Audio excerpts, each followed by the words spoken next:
যেখানে শব্দ থেমে যায় সেখানে কেমন করে কানে বাজে সমুদ্রের ডাক। সেই প্রশ্নের উত্তর খুঁজতে আমি একদিন বেরিয়ে পড়লাম চেনা কক্সবাজার নয়, একটা অচেনা নীরব কক্সবাজার দেখতে। প্রথমেই গেলাম জেটিঘাটে। সকাল তখন পুরো জেগে ওঠেনি। আকাশে নরম আলো আর পানির গায়ে লেগে থাকা একটা লাজুক নীল। কিছু জেলে তখন নৌকা টেনে নিয়ে আসছে, চোখে ঘুম, হাতে মাছ আর বাতাসে একরাশ নোনা গন্ধ। আমি চুপচাপ দাঁড়িয়েছিলাম। এই ঘাট যেন একটা পুরনো সিনেমার দৃশ্য, যেখানে কারো কথা নেই, শুধু দৃশ্য আছে। নদীর এপারে বাংলাদেশ, ওপারে মায়ানমার। নদীর মাঝখানে দাঁড়িয়ে আমি সেই সুন্দর দৃশ্য দেখছি। নাফ নদী এক মোহনা হয়ে ছুটে চলেছে মিয়ানমারকে ছুঁয়ে। বাংলাদেশের বুকের ভিতর এই নদী যেন বলে, ভিন্নতা থাকুক কিন্তু সৌন্দর্যে আমরা এক। এরপর রওনা দিলাম লবণের মাঠের দিকে। দূর থেকে দেখতে লাগে যেন সূর্যের আলোতেই মাটি জমে উঠেছে, সাদা সাদা স্তর, যেন কষ্টের রূপান্তর।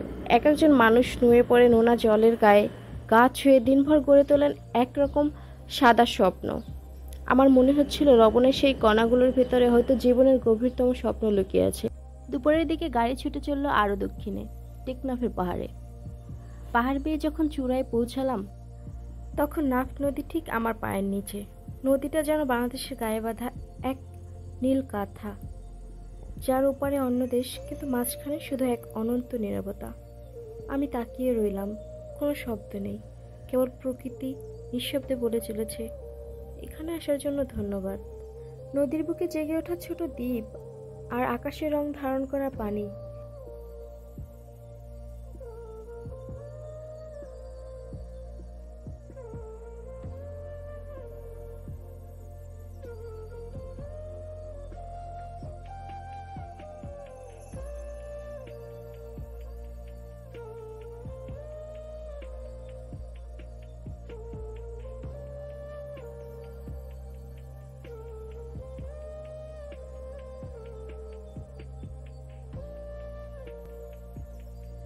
এরপর গাড়ি ছুটে চলল মেরিন ড্রাইভের শেষ প্রান্তে। সেখানে এসে মনে হলো রাস্তা হঠাৎ ফুরিয়ে গেছে, আর শুরু হয়েছে প্রকৃতির নিঃশব্দ রাজ্য। একটু পরেই কিছু নেই, শুধু ধূসর আকাশ, ছুটে চলা বাতাস আর এক ধরনের শূন্যতা। এই জায়গায় কেউ আসে না, কারণ এখানে কিছু নেই, শুধু একরাশ অনুভব আছে।